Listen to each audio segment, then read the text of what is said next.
നിങ്ങൾ ഗാർഡൻ ഒരുക്കുമ്പോൾ ഒരു കാര്യം പ്രത്യേകിച്ച് ശ്രദ്ധിക്കേണ്ടതായിട്ടുണ്ട്. നമ്മൾ ഗാർഡനിൽ എന്താണ് എപ്പോഴും ആഗ്രഹിക്കുന്നത്? എപ്പോഴും പൂക്കളുണ്ടാവുക അല്ലേ? നിറഞ്ഞ എപ്പോഴും പൂക്കളുണ്ടാവണം. അതിന് നിങ്ങൾ ഒഴിച്ചു മാറ്റി നിർത്താൻ പറ്റാത്ത ഒരു പ്ലാന്റ് തന്നെയാണ് നമ്മുടെ ഇക്സോറ വെറൈറ്റീസ്. അത് ഏത് വെറൈറ്റി ആയിരുന്നാലും, ഏത് വെറൈറ്റി ഇക്സോറ നിങ്ങൾക്ക് എവിടെ നിന്ന് കിട്ടിയിരുന്നാലും നിങ്ങൾ അതിൻ്റെ ഒരു കമ്പ് റെഡിയാക്കി നിങ്ങൾ നിങ്ങളുടെ ഗാർഡനിൽ കൊണ്ടുവച്ച് നട്ടുപിടിപ്പിക്കുക. കാരണം അതുപോലെ ഗാർഡനിൽ നിറയെ പൂക്കൾ തരാൻ പറ്റുന്ന മറ്റൊരു പ്ലാന്റ് ഇല്ല.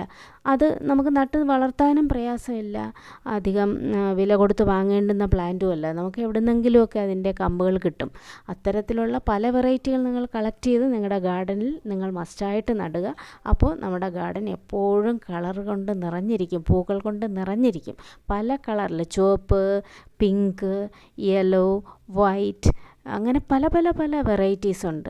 അപ്പോൾ ഇതെല്ലാം മിനിയേച്ചർ വെറൈറ്റീസ് മുതൽ വലിയ വെറൈറ്റീസ് വരെ ഉണ്ട്.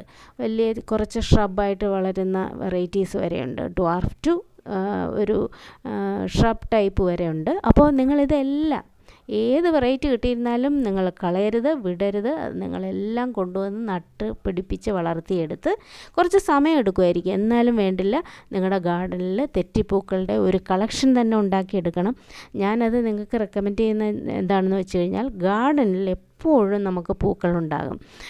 ഇത് ഇക്സോറ മിനി ഡ്വാർഫ് പിങ്ക് ആണ് കേട്ടോ. അപ്പോൾ ഇക്സോറയുടെ സയൻറ്റിഫിക് നെയിം നിങ്ങൾക്കറിയാമല്ലോ, ഇക്സോറ കോക്സീനിയ. അപ്പോൾ നിങ്ങളെല്ലാവരും ഇക്സോറ കളക്ഷൻ തുടങ്ങിക്കോളൂ.